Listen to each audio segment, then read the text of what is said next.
Halo para sahabat pencinta bonsai dimanapun berada. Pada kali ini BBC akan membahas tentang bonsai Putri Malu. Baru-baru ini dunia bonsai tengah digegerkan dengan kehadiran bonsai Putri Malu. Ide ini berawal dari sebuah channel YouTube yang mengupload koleksi bonsai Putri Malu miliknya. Jenis pohon bonsai ini tergolong unik lantaran seringkali kita mengabaikan keberadaannya. Dengan ide yang tergolong unik ini, akhirnya video tersebut mendapatkan banyak respon dari berbagai kalangan pencinta seni bonsai. Saya juga turut mengapresiasi atas kreativitas beliau. Sekarang saya akan mengulas terkait pohon Putri Malu ini dan apa saja manfaatnya. Mungkin saja setelah mengenal manfaatnya, kita tidak lagi memandang pohon Putri Malu ini hanya dengan sebelah mata saja. Pohon Putri Malu ini memiliki nama Latin Mimosa pudica, yaitu pohon perdu jenis polong-polongan yang memiliki ciri khas akan menutup daunnya jika terkena sentuhan atau menguncup. Berbeda dengan jenis pohon polong-polongan yang lainnya, pohon Putri Malu ini menutup daunnya hanya sementara saja, karena setelah beberapa menit akan membuka kembali daunnya.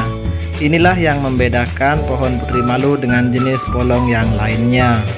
Sebelum video ini berlanjut, saya mohon untuk klik like dan subscribe agar channel ini bisa berkembang. Untuk yang sudah mensubscribe, saya ucapkan banyak terima kasih. Semoga rezeki Anda dimudahkan.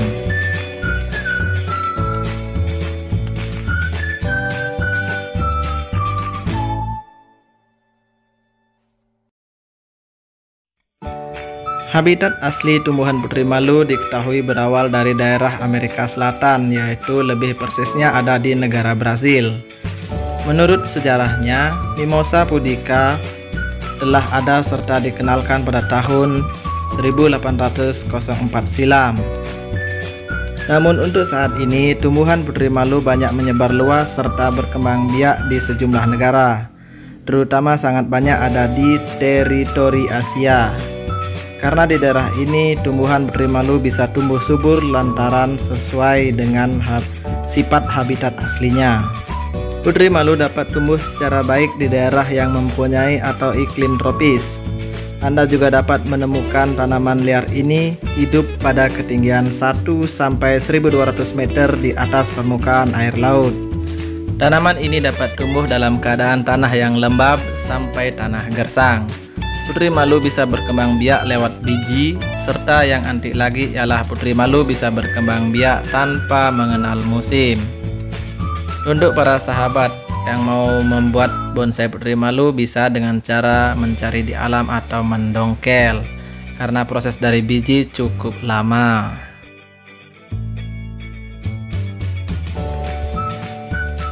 Kenapa pohon Putri Malu dijadikan bonsai? Memang pohon ini kerap sekali disebut sebagai hama oleh sebagian petani, lantaran kehadirannya dapat mengganggu pertumbuhan tanaman yang mereka tanam. Tetapi jika melihat dari sisi manfaat yang bisa dihasilkan dari tanaman ini, maka akan menimbulkan hasrat untuk menjadikannya sebagai tanaman bonsai.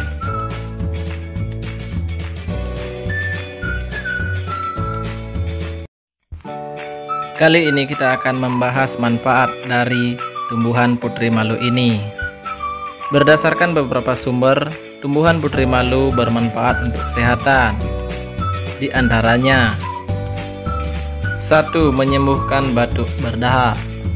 Pohon Putri Malu yang memiliki duri serta tumbuh liar rupanya bisa dikonsumsi sebagai jalan keluar penyakit batuk, terutama batuk yang dibarengi dengan dahak, yaitu dengan cara merebus 10-15 gram daun Putri Malu bersama dengan air seperlunya hingga mendidih.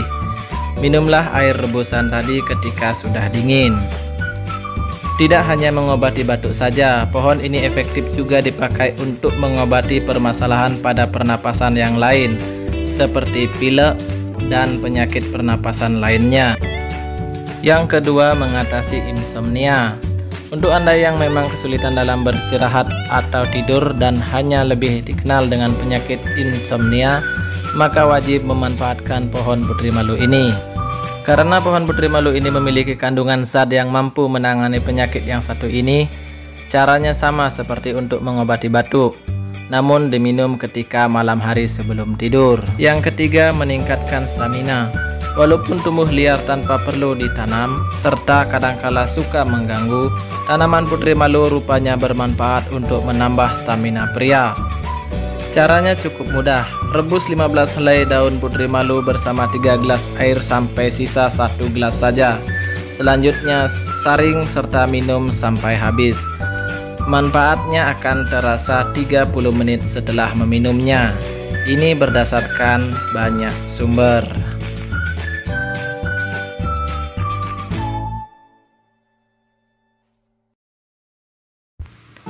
Yang keempat, menyembuhkan cedera atau luka.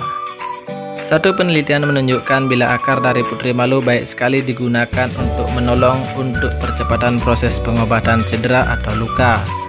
Ini karena dalam akar putri malu memiliki kandungan fenol yang berperan untuk membunuh bakteri yang memicu infeksi pada kulit.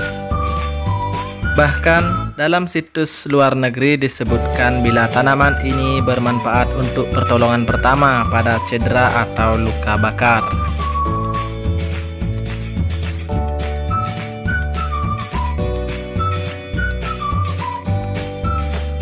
Yang kelima, memperlancar saluran kemih. Air rebusan pohon putri malu bisa juga Anda gunakan menjadi pelancar aliran kemih. Kenyataannya, kandungan dalam daun ini mempunyai karakter antibakteri hingga badan dapat terlepas dari gempuran bakteri dan kuman. Keenam, mengobati rematik. Rematik benar-benar penyakit yang terkadang remeh tetapi benar-benar mengusik. Banyak riset yang menjelaskan bahwa penyakit ini dapat sembuh dengan mengkonsumsi makanan spesifik. Bukan hanya dengan memanfaatkan daun sukun untuk asam urat serta rematik, tetapi putri malu juga bisa dipakai untuk menangani permasalahan pada persendian itu. Itulah beberapa manfaat dari putri malu, dan masih banyak manfaat lainnya. Yang terakhir, kita akan membahas cara merawat tumbuhan putri malu. Jika Anda berminat merawat tumbuhan putri malu, maka ketahuilah dahulu karakteristiknya. Tanaman ini menyukai sinar matahari langsung dan kurang tahan dengan adanya naungan. Sifatnya adaptif terhadap iklim tropis yang cenderung kering serta dapat tumbuh dengan baik di kondisi tanah kritis. Hanya saja tanaman ini tidak tahan terhadap tanah dengan pH tinggi. Saya akan menjelaskan beberapa cara menanam dan merawat tanaman putri malu. Cara menanam tanaman bisa dari biji atau dengan cara mendongkel di alam. Pastikan Anda memilih batang yang besar dan berkarakter untuk bonsai.